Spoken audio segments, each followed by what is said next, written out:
1 নং বাগানবাজার ইউনিয়নের আওতাধীন 1 নং ওয়ার্ড কর্তৃক আয়োজিত আজকের এই কর্মী সভার সম্মানিত সভাপতি, উপস্থিত সম্মানিত প্রধান অতিথি, বিশেষ অতিথিবৃন্দ, মঞ্চে উপবিষ্ট বাংলাদেশ জাতীয়তাবাদী দলের সকল অঙ্গ ও সহযোগী সংগঠনের প্রিয় নেতৃবৃন্দ, সকলে আমার সালাম গ্রহণ করবেন। আসসালামু আলাইকুম রহমতুল্লাহ। আজকের কর্মী সমাবেশের উপস্থিতি অনেকটাই কম, আশানুরূপ উপস্থিতি ঘটে নাই। এটা আসলে কার ব্যর্থতা আমি জানি না, আপনাদের কাছে সঠিক দাওয়াত পৌঁছায় নাই, নাকি আপনারা পদ পদবি নিয়ে ঘরে বসে আছেন, সেটা ইনশাল্লাহ আমরা খতিয়ে দেখব। পদ পদবি নিয়ে ঘরে বসে থাকার কোনো সুযোগ নাই। প্রিয় উপস্থিতি, বাগানবাজার ইউনিয়ন এটা হচ্ছে সীমান্তবর্তী একটা ইউনিয়ন। এখানে বিগত আমলে ইন্ডিয়ান মালামাল অবাধে বর্ডার ক্রস করেছে, সেটা সকলেরই জানা আছে। সাম্প্রতিক সময়ে একটা দাবি উঠেছে, ইন্ডিয়ান পণ্য বয়কট করো। একজন সাধারণ মানুষের প্রশ্ন হচ্ছে, ইন্ডিয়ান পণ্য ভাই আমরা কেন বয়কট করব? ইতিপূর্বে তো ইন্ডিয়ার সাথে আমাদের একটা বন্ধুত্বপূর্ণ সম্পর্ক ছিল। আমরা ওনাদের জন্য ইলিশ মাছ পাঠাইছি, আমাদের বিগত সরকার শেখ হাসিনা। বাংলাদেশের মাঝখান দিয়ে ইন্ডিয়ান মালামাল পরিবহনের জন্য আমরা সুযোগ করে দিচ্ছি, বিনিময়ে ইন্ডিয়া আমাদেরকে পেঁয়াজ দিচ্ছে, চিনি দিচ্ছে, বর্ষার সিজনে অতিরিক্ত পানি দিচ্ছে, যাতে আমরা ডুব দিয়ে গোসল করতে পারি। প্রিয় উপস্থিতি,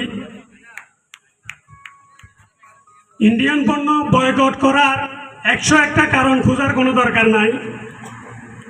বাংলাদেশে যিনি গণহত্যা চালিয়েছেন, সেই স্বৈরাচারিণী শেখ হাসিনাকে আশ্রয় দিয়েছে ইন্ডিয়া। এই একটা কারণই যথেষ্ট। শেখ হাসিনার আমলে ভারতের সাথে যতগুলো চুক্তি হয়েছে, প্রত্যেকটা চুক্তি বাংলাদেশের মানুষের বিপক্ষে গিয়েছে। আমাদের বাংলাদেশের চিনির কলগুলো বন্ধ করে রেখে ইন্ডিয়া থেকে চিনি আমদানি করা হয়েছে। বাংলাদেশের মানুষ 2000 টাকা কেজি দিয়েও ইলিশ মাছ খেতে পারে নাই, অথচ ইলিশ মাছ ইন্ডিয়ার জন্য পাঠিয়েছে উপহার হিসেবে। আমার দেশের মা বোনেরা ইন্ডিয়ান সিরিয়ালগুলো দেখেন, ওনাদের খুব প্রিয়। মার্কেটে গেলে ইন্ডিয়ান শাড়িটা পছন্দ করে নেন। আপনারা হয়তো জানেন না, বাংলাদেশে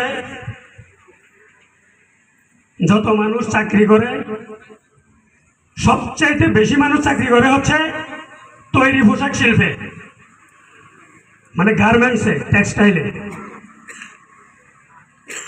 বাংলাদেশের তৈরি পোশাকের মান, কোয়ালিটি এতটাই ভালো, যুক্তরাষ্ট্র, যুক্তরাজ্য, ফ্রান্স, জার্মানি সহ বিশ্বের বিভিন্ন দেশে বাংলাদেশের পোশাক রপ্তানি হয়। তৈরি পোশাক রপ্তানিকারক 20টা দেশের মধ্যে 1 নম্বর স্থানে আছে চীন, 2 নম্বর স্থানে আছে আমার বাংলাদেশ, 3 নম্বরে আছে ভিয়েতনাম। এই 20টার মধ্যে যদি বাংলাদেশের অবস্থান 2 নম্বর হয়, তাহলে একবার চিন্তা করে দেখেন তো আমার দেশের পোশাকের কোয়ালিটি কত ভালো। আমরা এগুলো রেখে ইন্ডিয়ান শাড়ি, ইন্ডিয়ান জামা কাপড় কেন খরিদ করব? এসব তো খরিদ করার কোনো মানে হয় না। সুতরাং আমরা যার যার অবস্থান থেকে